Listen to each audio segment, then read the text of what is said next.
Hi, my name is Marian Spall, and I'm going to talk to you about this particular activity called What Triangle that might be fun for you to try out with your students. I've actually seen it in action in a classroom, and I saw that the students were super engaged. The task that students have to do is to create a triangle where one of the angles in the triangle is double the size of one of the other angles. We don't tell them the size, just something has to be double.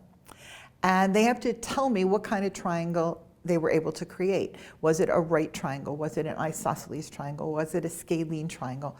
So they use the vocabulary that we want them to learn in geometry about the different types of triangles. They use the concept that the sum of the angles of a triangle is 180 degrees.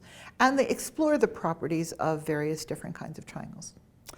What makes it helpful to do with the interactive is that students can type in an angle amount, and a protractor kind of appears on the screen and reminds students of how you measure an angle with a protractor. So it kind of helps them, if they were doing it independently, oh yeah, that's what it looks like, so they can make their first angle.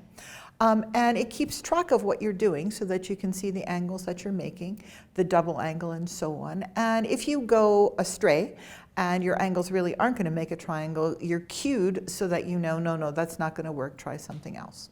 So the goal is for kids to see how all of these properties of triangles and what triangles can look like all play together to actually make triangles.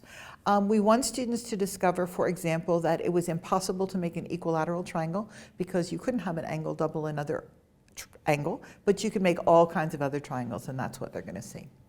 An interesting follow-up question might be to ask them, what was the biggest of the smallest angles you could make? So could you have made a triangle with 1 degree or 2 degrees or 3 degrees? Like, how high could you go? Lots of kids will think you can go to 90 degrees, and it turns out they're wrong, and they'll discover that.